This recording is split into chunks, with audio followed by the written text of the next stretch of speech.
ছাত্রলীগের ছেলেরা যদি কোনো রকমের সমস্যা করতো ওটা যদি আমরা স্যারের বিচার দিতাম তাহলে স্যার ওটা তো কোনো কিছু বলতো না। উনি কি করে হিজাবগুলো খোলায় কান চেক করে মেয়েদের, এটা কোন ধরনের কথা? তো ওনারা বলতেছে যে আমরা নাকি হিজাবটা নাকি আমরা ফ্যাশন বানাই ফেলছি। যদি হিজাব পরে যদি আমরা কলেজে আসা হয় তাহলে আমরা মাদ্রাসায় কেন ভর্তি হইলাম না, কেন আমরা কলেজে ভর্তি হয়েছি?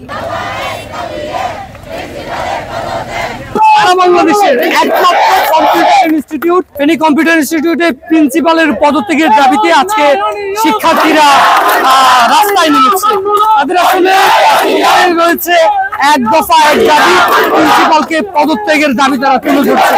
অন্যদিকে এখানকার শিক্ষার্থীদের সাথে কথা বলে জানতে পেরেছি নারী শিক্ষার্থীদেরকে হিজাব সম্পর্কিত কটূক্তি এবং বিভিন্ন অনিয়মের সাথে যুক্ত থাকার অভিযোগ করেছেন শিক্ষার্থীরা।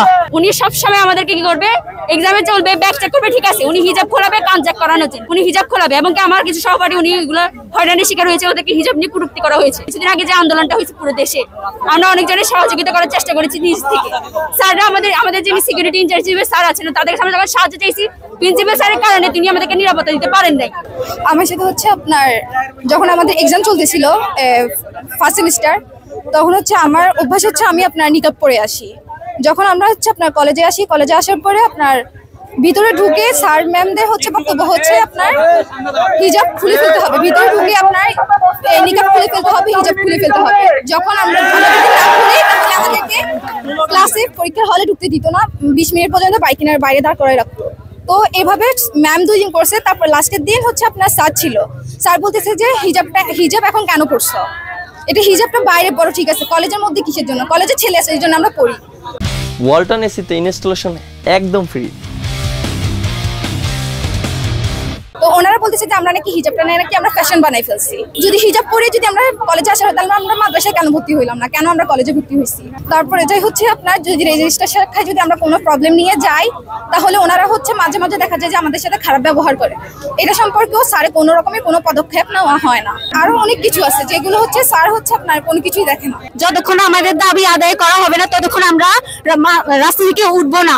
আমাদের অনেকগুলো দাবি রয়েছে, আমাদেরকে আমাদের নিজেদের ক্যাম্পাসে অনেক রকম হয়রানির শিকার হতে হয়। কেন আমাদেরকে নিজেদের ক্যাম্পাসে আমাদের ক্যাম্পাসে কেন আমাদেরকে হয়রানির শিকার হতে হবে? আমি আমার একটা কথা বলি, আমি আমার কিছু সার্টিফিকেট সংশোধনের জন্য আবেদন করেছিলাম। যখন আমার পূর্বের সার্টিফিকেট গুলা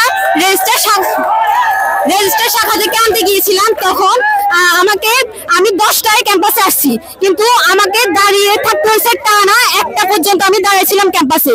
তারপরেও আমি আমার সার্টিফিকেট গুলো হাতে পেতাম না যদি আমার গার্ডিয়ান কল না করতো। কেন আমাকে এতক্ষণ দাঁড়িয়ে থাকতে হয়েছে? আমার কি সময় মূল্য নেই? আমি একজন স্টুডেন্ট, কেন আমাকে আমার ক্যাম্পাসে এরকম হয়রানির শিকার হতে হবে? অন্যদিকে ছাত্রলীগ এই হলটিতে যখন ছাত্রলীগ অবস্থান করছিল তখন ছাত্রলীগ কিন্তু এখানকার নারী শিক্ষার্থী এবং নারী শিক্ষার্থীদেরকে বিশেষ করে বিভিন্নভাবে হয়রানির শিকার করা হতো, এবং যেটি আসলে প্রিন্সিপালের কাছে তারা যখন অভিযোগ দিতেন তারও কোনো প্রতিকার পেতেন না বলে নারী শিক্ষার্থীরা অভিযোগ করছেন।